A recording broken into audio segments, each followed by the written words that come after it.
Now let's get some analysis. Joining me is the Centre for Public Integrity Chair, former New South Wales Court of Appeal Judge and Assistant Commissioner at ICAC, Anthony Whealy. Thanks so much for your time, Anthony Whealy. Appreciate it. Was there a smoking gun in the end? I think I wouldn't put it that way. I think that there was quite a bit of smoke and fire, but it was really the combined weight of all the material that will decide the fate of the former Premier rather than any one piece of material. I'm sure there were a few things as we went along that struck the media as being very significant and, for example, the reference to Miss Berejiklian going to Perrottet and organising 170 million in 5 minutes. That seemed an extraordinary proposition, but that was put in some perspective today, I think. It seems that it's probably correct to say the money was already available, and what she did was to make sure that that figure of 170 million, which had already been effectively set aside in the budget, was underlined so that the Maguire could go to the electorate and say, look, there's 170 million I got for you. So that sort of smoking gun kind of was a bit more of a cap gun than anything else, I think you'd say, Kieran. But there are other things that were quite significant. There was a lot of discussion about whether the Premier had lied effectively to Sue Cruikshank, her Chief of Staff, when she told Ms Cruikshank about the relationship.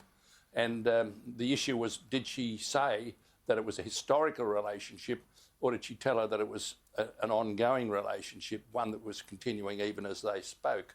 So, again, I wouldn't call that a smoking gun, but it all adds to, I think, a compelling body of evidence that raises the serious question of whether the Premier really was in breach of the ministerial code of conduct in not disclosing that relationship to the Premier, Mr Baird, and whether, when she became Premier, she remained in breach of the code of conduct by not making a disclosure.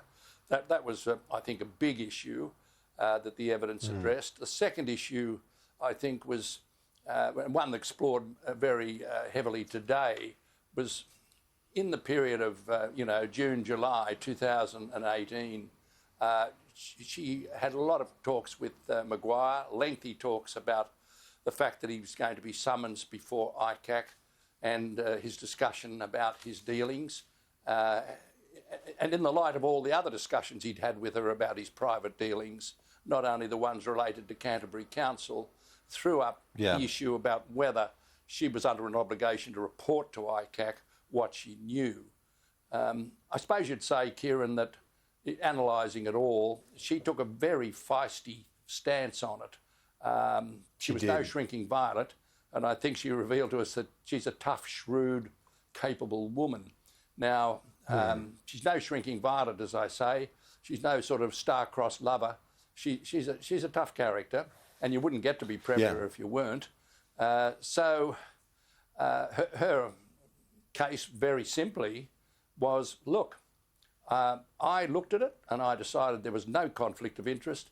I didn't have a sufficiently strong relationship with Maguire to warrant it being called a conflict. I never did anything to give him a private benefit, and all the decisions I made were made in the best interest of the community of New South Wales. So a very strong performance putting those points forward. But, there was an interesting clash in styles, though, wasn't it? With the Commissioner getting frustrated with the rhetorical flourishes of the former Premier on repeated occasions, today and last week when she appeared, calling her to answer the question. What did you make of that? Well, I think that Ms Berejiklian began her evidence last Friday by addressing the media downstairs, and she made an impassioned public relations campaign speech to them. And today, after she'd finished, she made another public relations speech, you could call it, I think hoping to gain public support. And while she was in being examined and putting forward her explanations, she didn't desist from that sort of approach. And of course, it was frustrating because, most people in that situation would simply answer a question, yes or no, and then maybe ask whether they could explain something. She didn't do that. She was in full oratorical flight throughout, and that was pretty annoying, I think, to the Commissioner. But at the same time, I think the Commissioner maintained her composure, as did counsel assisting. Neither of them did other than, properly rebuke her for not answering questions. I don't think they stood over her or threatened her or in any way compromised her ability to put her case. But Kieran, I think that the real analysis here has got to go down not to just all the things that she said and which were intercepted and all the things Maguire said which were intercepted. They're going to be a very powerful body of material from which the Commission will analyse Ms Berejiklian's arguments, but also the Code of Conduct. The Code of Conduct is a really formidable document.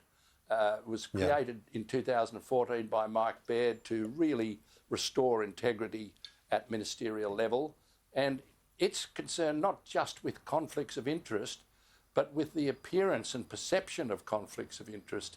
And it really puzzles me why the former Premier just turned a blind eye to the very bad perception that's given if you're in a really serious relationship with somebody, and she was in an intimate relationship with this man, of what it looks like when you start doing favours for him, helping push through grants in his electorate and so on.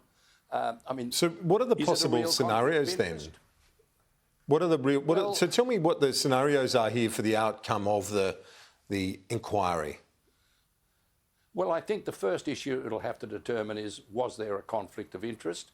Secondly, even if there wasn't a direct conflict, was there an unwarranted perception of a conflict of interest?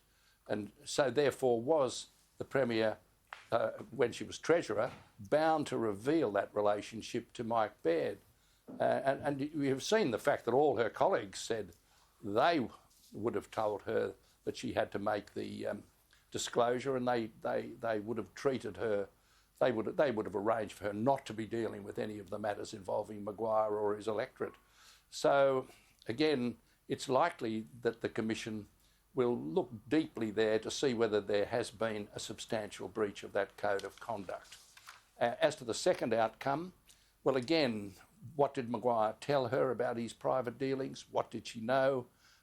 When it became apparent to her that there was a cloud hanging over him, the Commission will ask itself, well, why didn't she go off to ICAC to tell them that? Why didn't she report whatever information she had and let them use it in whatever way they wanted to? So I can't predict what will be the outcome, but that's the way in which the Commission will be examining these two important issues. Anthony Whealy QC, great to get your insights as always. Thank you. Appreciate it. Thanks, Kieran.